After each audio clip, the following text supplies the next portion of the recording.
Peter Coffin. He's the host of the PACD podcast. He's an author and a political analyst, and he joins me now. I hope, Peter, thank you for joining us. One of the things I wanted to ask you is how the left in politics, I know left and right don't mean quite what they used to mean, and I know that there's a lot of cross-dressing, and I know that the Democrats, whilst imagined in Europe to be the left of the American political spectrum, clearly are up to their neck in this latest war, as well as sundry crimes against the workers in America. But what about left of the Democrats? Where are the socialists and progressives in the United States lining up on this? Well, I would say you end up seeing a lot of people who are identifying as maybe a socialist or a communist or what have you.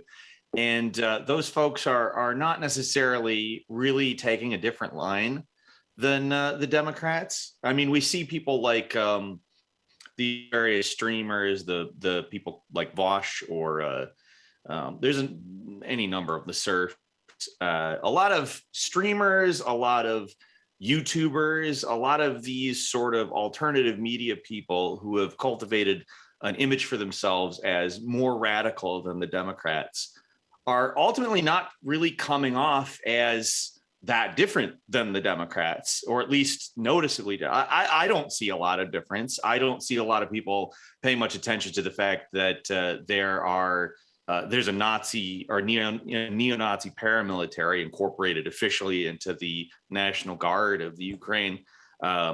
Ukraine. I was born in the 1980s and went to school when they were still calling it the Ukraine. Very funny. The left of the Democrats then, Bernie Sanders and the people around him, they seem to be as gung-ho as Uncle Joe.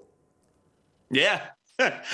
Bernie, I think, has really unfortunately come off in a manner that has, I think, disappointed a lot of the people who gained political consciousness in the 2015-16 campaign.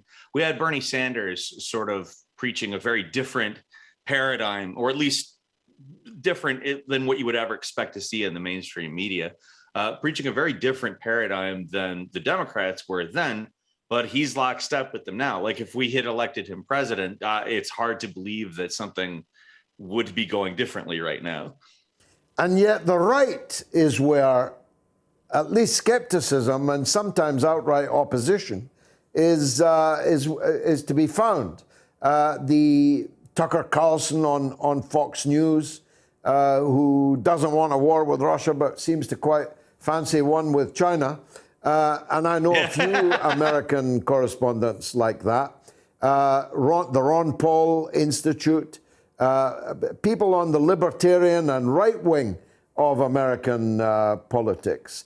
Other than Tulsi Gabbard, I'm not sure if she's left or right, but she made the best statement on it so far.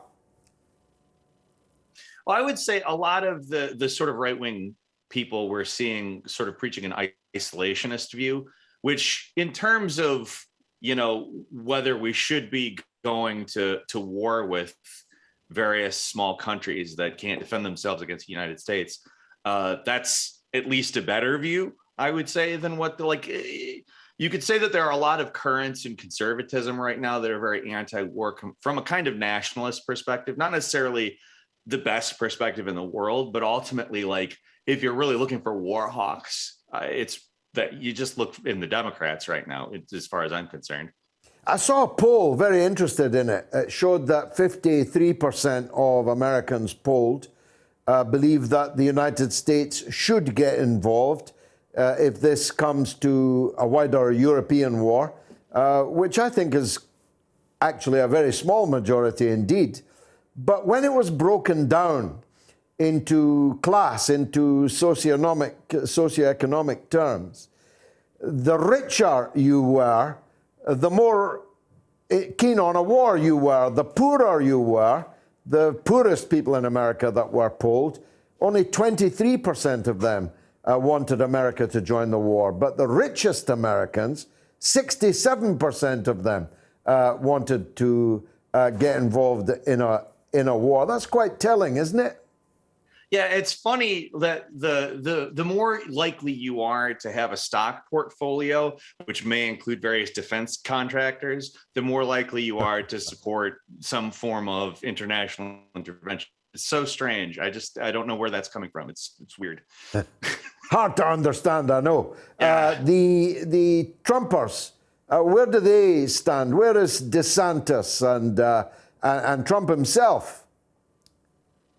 Well, I haven't actually heard a lot from them. I've heard some kind of vague criticisms from the sort of DeSantis Trump camp, but I think a lot of them kind of see this as not necessarily a full-on like an interventionist war. I think a lot of people in that area are seeing this more as like a war of conquest, and I don't know that they really have a position for the U.S. military there, because I see a lot of people who like voted for Trump saying things like, we shouldn't be over there. But like at the moment, we're not really in a position where we're quote unquote over there. So I don't know exactly what that person meant. I don't know. I see more of that on Facebook than I see, talking to a lot. I've talked to a lot of different people about this. Most of them I would pin as apolitical, more so than the sort of MAGA Trump people.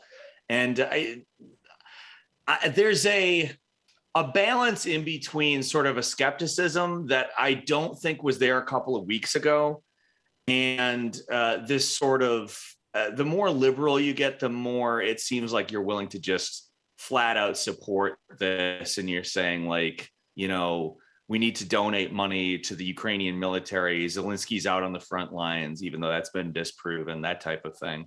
I would say the closer to the sort of apolitical center, and I specify apolitical center because you can have kind of a liberal-ish center, but I'd say the closer to the apolitical center you are, the more likely you are to be skeptical.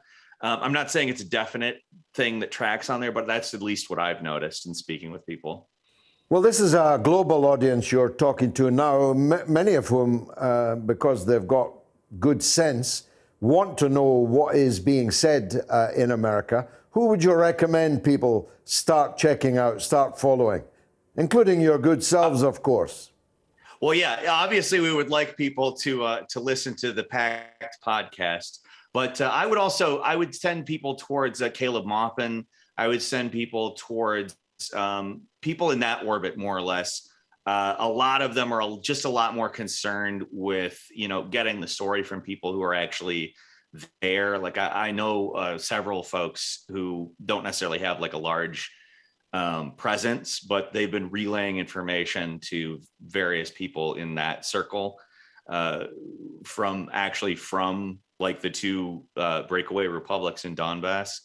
I think that basically look who Caleb Maupin is retweeting right now. There's I'm sorry, I don't have a list of people. No, that's okay.